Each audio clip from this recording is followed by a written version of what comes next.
believe that very strongly. Kevin is doing a fantastic job, and I really believe we're going to take back the House, and we're all working very hard on that. We have noticed some comments made in the media about my incredibly qualified nominee, Amy. The New York Times said her religion is not consistent with American values. She's Catholic. It covers a lot of people. It's a very disgraceful thing to say. Some of the comedians, I don't think they're comedians because comedians are supposed to be funny. They're not funny, like, at all. They're nasty, they're mean, and they think they're funny. And someday, hopefully it's in 5 years, but someday when I'm not here, they're going to be off television because their ratings, which aren't very good anyway, but their ratings are going to go down like you've never seen before. That includes a lot of others also. In fact, I'm sort of waiting for the New York Times and the Washington Post, and ABC, CBS, NBC, CNN, MSDNC. I'm waiting for them to endorse me, because if they don't, they're going to drop with a thud. Like, you know, it was supposed to have happened long ago, and then we won a race, and it was a great victory. And I think we've never had a more energized base. I don't think so. Nobody's ever seen anything like it. The rallies that we're having are incredible. We call them protests. They're friendly protests. We don't want to call them rallies, but the friendly protest rallies have been incredible. People, I don't think anybody's ever seen anything like it. And this is still long before an election. This isn't like the evening before. These are long before an election. The incredible crowd we had in Pennsylvania and Virginia, in every state, no matter where, North Carolina, Florida, no matter where we go, we're having crowds like nobody. I don't think anybody's ever gotten before, ever, not even close. There's a level of enthusiasm in Iowa today with the tractors, thousands of tractors, and different states, the boats, thousands and thousands of boats, boaters for Trump, tractors for Trump, farmers for Trump. It's really been very nice to see the level of enthusiasm. I thought, though, on the religious situation with Amy, I thought we settled this 60 years ago with the election of John F. Kennedy. But seriously, they're going after her Catholicism. I will stand with her, fight with her, and we will make sure that these attacks stop, because it's unprecedented. They're basically fighting a major religion in our country. This is incredible. Fighting any religion, fighting Catholicism is just incredible that they can be doing it. Are you Catholic, Rudy? 29 Supreme Court vacancies have occurred during an election year or before an inauguration. In every single instance, going back to George Washington, the president has performed his constitutional duty and nominated a justice. And in almost every one of these cases over the past 230 years, where the president and the Senate were the same party, the justice, as you know, that justice was confirmed. This is about 2 centuries, more than 2 centuries of precedent, and I think it'll continue. I think we're going to have, I think it's going to go quickly, actually, and again, I don't know if I've ever seen the Republican Party more unified. I think it was probably even more unified with the impeachment hoax, actually. When they did the impeachment hoax, I think that was, which really turned out to be a hoax, because now you look at what's happening with the FBI and Justice Department. If you look at all of those text messages, emails that were sent, we have been totally proven right. They spied on our campaign, and everybody knew it. Biden knew it, Obama knew it, everybody knew it, and the lamestream media just doesn't want to pick it up, although some have. I will say Catherine Herridge at CBS has done a fantastic job on it. We appreciate that. But this is a major scandal. This is a scandal the likes of which nobody's ever seen. This is actually the biggest political scandal in the history of our country. And with the exception of a few, I mean, they just don't want to write about it. You should write about that, Kelly, you know. You should write about it. You should write about it. You should do something on CNN about it, because it's the biggest single scandal of our time, certainly the biggest political scandal perhaps in history. They spied on our campaign. And then they tried for a coup. That didn't work out too well. And it turned out that you read the text that came out over the last 3 days. It turned out that they were really, it was reversed. It was the DNC and the Democrats that were using Russia. And related or unrelated, Hunter Biden got $3.5 million from the wife of the mayor of Moscow. Why did he get $3.5 million? And then he got millions more than we thought from Ukraine, and he got millions more than we heard about from China. Hunter Biden, where's Hunter? So these are all questions that are very, very big on the internet. The biggest thing going on the internet is exactly this. And we're going to have to see how that all turns out. But it turned out that we were right. So we went through 2.5 years of ruining people's lives, like General Flynn and many others, ruining their lives. And it turned out to be just the opposite. It was the Democrats that were dealing with Russia and other things. So hopefully our Attorney General and others working on this very, very hard, very diligently it'll lead to something that will be very important for our nation. I think it's very important for our nation. It's one of the most important things. A central issue of the 2018 midterm elections was the Kavanaugh confirmation, and American voters punished the Democrats in the Senate. You saw what happened. We picked up 2 seats. Again, something that hasn't been reported on very much, but we picked up 2 seats for their treatment of Justice Kavanaugh and expanded our Senate majority to confirm Supreme Court justices, which was great. And now Democrats are really brazenly attacking Judge Barrett for, again, her faith, mostly is what I'm hearing, for her Catholic faith. And whether it's Dianne Feinstein or anybody else, I think they ought to treat religion with much more respect. I think it's a disgrace that they can do it. Biden and the Democrats are desperate to distract from the real issues, which is that their party has been taken over by socialists, extremists, and probably communists. I think it's beyond socialism. I think it's a step beyond, and could be many steps beyond if you take a look. And that if they win, they will nominate justices who will destroy the American way of life, the American dream. They will destroy the American dream. They'll destroy America. They'll destroy the United States of America. Your private right to own a firearm will be totally eliminated. Your guns will be confiscated. Your ability to live by your religious faith will be devastated. They'll abolish America's borders and give government health care to illegal aliens, which will destroy our healthcare system because so many people will pour into our country. That's a tremendous incentive.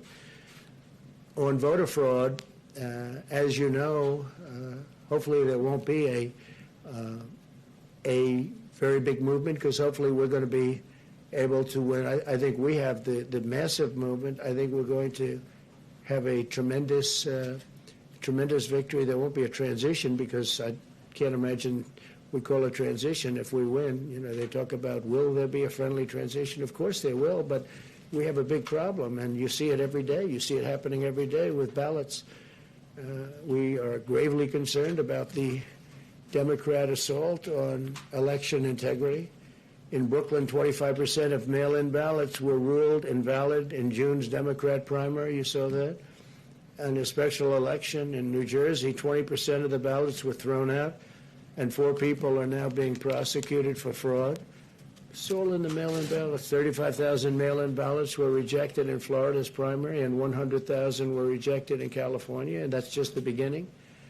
A week after Pennsylvania's primary, half of the counties were still counting ballots, and you'll be counting them here, because this is a much bigger version of all of that. Just last week, a number of discarded military ballots were discovered in Pennsylvania. All of the recovered ballots, these were ballots that were thrown out, had been cast for a person named Donald J. Trump. In Wisconsin, 3 trays of mail containing absentee ballots were found in a ditch. They were thrown in a ditch. 3 trays, that's a lot. In North Carolina, voters are reporting receiving 2 ballots in the mail. Many voters, I hear it's thousands, but they're getting 2 ballots I wonder if those are Democrat areas, because the word is they are. In Iowa caucuses last winter, you know what happened there? You all reported on it, I think, very well, right? You remember that? No. It was not good, right? But in Iowa, they still don't really know who the winner was. I think they called somebody eventually, but it was many, many weeks later. But they really have no idea, and that's being continuous to be, and that's little, that's just a small, that continues to be litigated in Iowa. They can't run a simple caucus, yet now they're trying to radically write election laws nationwide just weeks before the presidential election. I heard in New York today that Governor Cuomo wants to try and simplify the ballots because he thinks they're too complicated. And all of that, I agree with him. I think that's good, but you don't do that now. The ballots are starting to come in, and, you know, it's not, you can't do it now. It's too late. Joe Biden and the Democrat extremists oppose all of these efforts to ensure election integrity. They oppose voter ID. Think of it, voter ID. They want a picture. They have a picture for almost everything nowadays, but they don't want a picture. You had a picture to get into the Democrat National Convention. You had a card with your picture on it. Did you know that, fellas? You have to get into the Democratic National Convention, you have a card and your picture is on it. But they don't want it for voting, which is a very sacred right. We want proof of citizenship, a social security number requirement. They don't want any of this to happen. And they want no signature verification. They don't want to have a verified signature. So they want none of the safety valves that you would have. Think of it. They oppose voter ID. They approve proof of, they oppose proof of citizenship. They oppose a social security number and requirements for social security numbers as a safety valve. And they oppose even simple signature verifications. They don't want to have signature verification. They want to require all states to do mail-in balloting, right? I call it unsolicited. Some people call it universal. I think universal doesn't make sense because nobody understands why universal. It's unsolicited. They want unsolicited mail-in balloting. In other words, just send these ballots to whoever you can think of. We had a case, I guess, in New Jersey you were reading to me where somebody was sent 2 ballots, so they had slightly, one was had a hyphen in it, the name, and the other one had a K, and they got 2 names under it. So I wonder if that person was a Democrat, probably was. And mailing of millions of ballots to people who never asked for them. So millions of people are going to be getting ballots who never asked for the ballots. They don't want the ballots, or maybe they want them, maybe they don't. Nobody knows, really. This is really a recipe for chaos. So when you look at what happened in Iowa, and again, that was run by very smart people. It was a very limited election. It was very small numbers we're talking about doing that for the entire nation. And you could forget about November 3rd because you're going to be counting these things forever. And it's very dangerous for our country. So certainly transition, we all believe in transition. We believe not only in transition, but a very friendly. But when the ballots and when the system is rigged, which it is, obviously it is, and the only one that knows that better than me are the Democrats. And they go into closed rooms and they must laugh like hell at what's going on because these ballots are being found. And this is the beginning. I talk about it now at the rallies. All these people are watching. Eyes and ears, thousands and thousands, tens of thousands. But there's no justification for these extreme changes to the election law. And if you can go to the grocery store, you can have an ID with your picture on it to vote is so important. I mean, it's just so important. So a lot of things are going on. Very importantly, though, I think very, very, very importantly is when you do your reporting, I think you ought to report on the FBI scandal because it's one of the great scandals in the history of our country.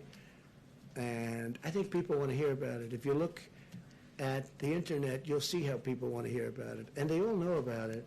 And it just makes the media look so bad. And there's so much reporting, I could go into it right now, but I'm not going to do that. But it would be a tremendous thing for the mainstream media to really start reporting. I think your ratings would go through the roof. I really do, because people really are tired of this fake stuff where you don't even talk about it. And the biggest scandal, certainly the biggest political scandal in the history of our country, by far, bigger than Watergate, much bigger than Watergate, and they try and avoid it as much as possible. It's getting very hard to avoid. So we'll take a couple of questions, and you may have a question for these two very wonderful people, brilliant people from the standpoint of politics, I would say, and law. And if you have anything for Kayleigh, we'd love to do that. Go ahead, please. Phil? Thanks, sir. Last Wednesday, when you were speaking to the attorney generals, you said that you hoped federal judges were watching what was going on with mail-in ballots. Do you hope that Amy Coney Barrett is watching as well? I do. I'm sure she is. I think everybody is. I think everyone in the country. I think we've made it a very big issue. And it's an issue that the Democrats tried to get away with. I don't think they're getting away. I mean, so many reports now of phony ballots, that I don't know if it would have been reported before. But all of these rallies, with thousands of people last night, as you know. And we're in Harrisburg, Pennsylvania. The night before, we were in Virginia.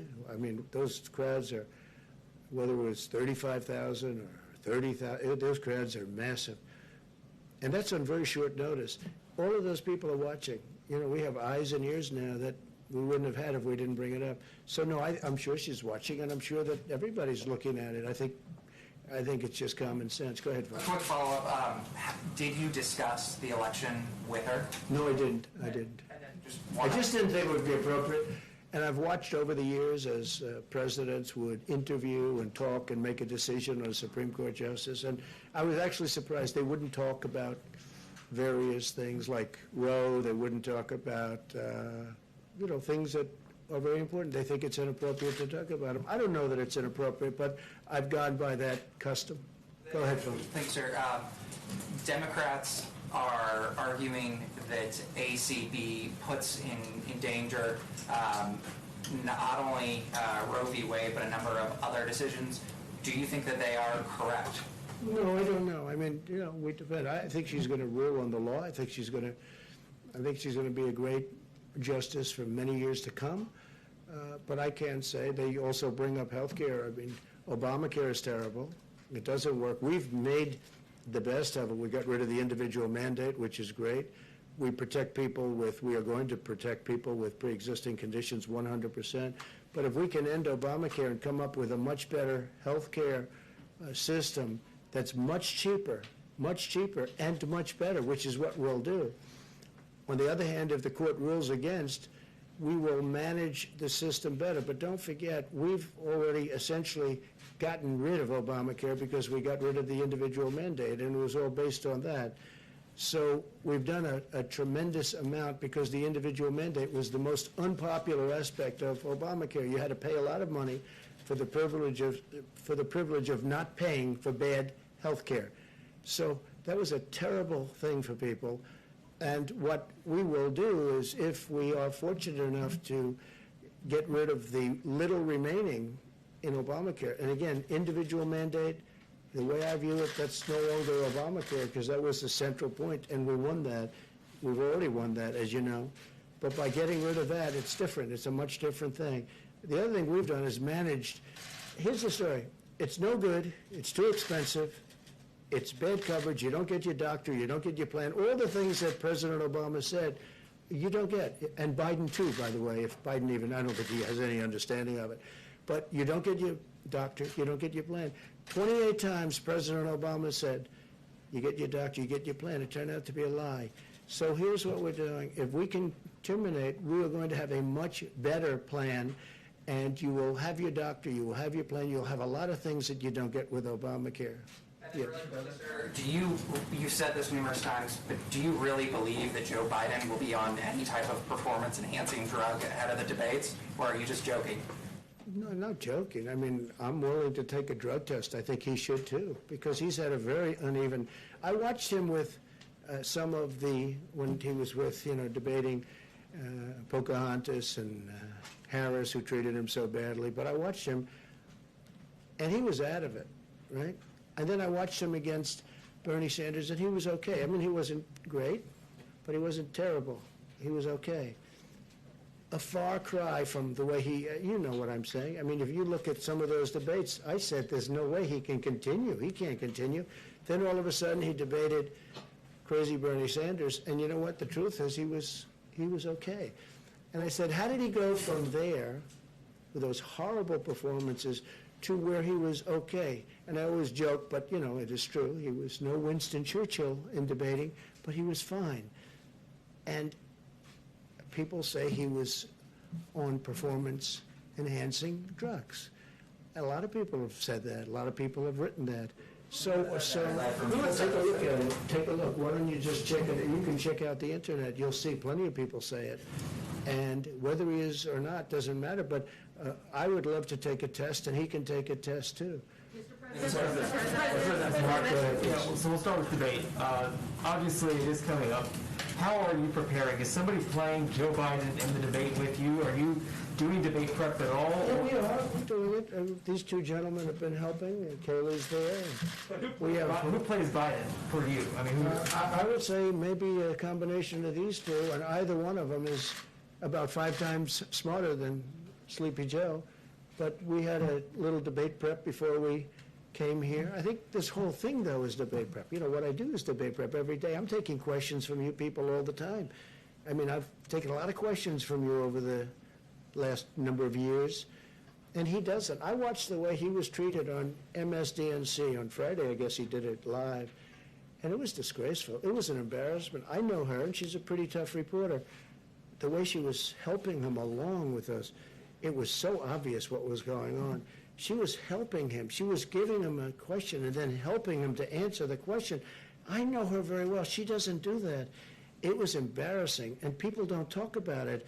I mean, play some of those clips, play some of those answers, the answers that where he wasn't able to give an answer, and she's pushing him. She's pushing him.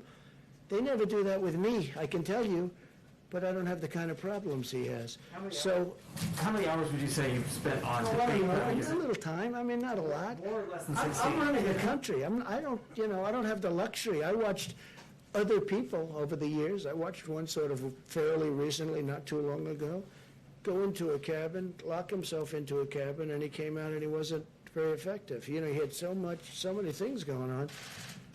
Sometimes you can go too much in that stuff, you know. Sometimes you can go too much. I mean, look, I've never debated before, but then I debated a lot 4 years ago. And if you look at the polls, those polls that come out, hundreds of thousands of people in Time magazine and all of the different polls, I think there's about 7 or 8 of them. According to those polls, I won every debate, every single debate. In the primaries, and then when I debated Crooked Hillary, I won every debate. I mean, this isn't me saying, I felt I did, but this isn't me saying, this is the polls. You had Time magazine poll, you had this, that, and I guess they take them off the internet or they get phone calls or something. But according to that, I won every debate. And I felt I did. But I understand the subject. Now, Chris is tough. I hope that Chris is going to be equally tough on Joe Biden. But I watched the young lady who I won't say her name, but it was embarrassing the way she was getting him along. So I just asked a question about drugs. I think it's something that would be appropriate because you can't have a president that needs that kind of help. If you do have a president that needs that kind of help, when you've got to deal with Putin and you've got to deal with President Xi of China and you have to deal with Kim Jong-un, and by the way, do you notice there's no war going on with North Korea, which everyone thought would be in about 1 week after I came to be president. They thought it was going to happen immediately. No war. And that's saving perhaps millions of lives, not just, they were saying, 50,000 people. No, millions and millions of people could have died. Chris will definitely have some questions. And one of the ones that's going to likely, everybody's going to be talking about is there's a New York Times story that came out about an hour ago that says that when you came to the White House, you were paying about $750 a year in federal income tax. They are not releasing they're not publishing the tax returns. They're not showing that out there. They're saying to protect their sources. In your tax return, sir, does that sound right that you're paying a couple $100s a year in federal income taxes? It's fake news. It's totally fake news. Made up, fake. We went through the same stories. You could have asked me the same questions 4 years ago. I had to litigate this and talk about it. totally fake news. No, actually, I paid tax, and you'll see that as soon as my tax returns. It's under audit. They've been under audit for a long time. The IRS does not treat me well. They treat me like the Tea Party, like they treated the Tea Party. They don't treat me well. They treat me very badly. You have people in the IRS, they treat me very, very badly. But they're under audit. And when they're not, I would be proud to show it, but that's just fake news. The New York Times tried it, the same thing. They want to create a little bit of a story, they're doing anything they can. Not only, that's the least of it. I mean, the stories that I read are so fake. They're so phony. Did they tell you this was going to come out today? No, I didn't know anything about it. I don't know anything about it. I think somebody said they were going to do a negative. They always do. They only do negative stories. I don't think I used to get good stories in the New York Times when I ran for office, and I happened to be conservative Republican. I don't think we've had a good story. They predicted my loss 4 years ago. They then apologized for their bad reporting.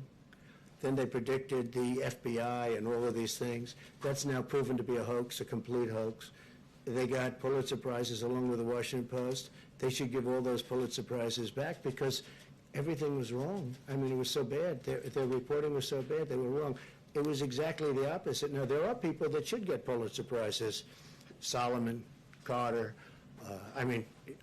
They're not in the business of Pulitzer Prizes, but Sean Hannity got it right. Lou Dobbs got it right. Laura got it right. Many people Tucker got it right. There were many people that got it right. I don't know what they get other than a great salary and great ratings. I mean, I don't know what they get. Thank you, sir. Thank you, sir. Jordan, go ahead. Yes, thank you. On the New York Times story, though, you have to understand that when Americans read that you may have paid only a few $100s in federal income tax per year, that seems very low for someone who's a billionaire. So how much? I mean, basically, they're saying I paid nothing. Can you give people an idea of how much you actually are paying? Yeah, basically, well, first of all, I paid a lot, and I paid a lot of state income taxes, too. The New York State charges a lot, and I paid a lot of money in state.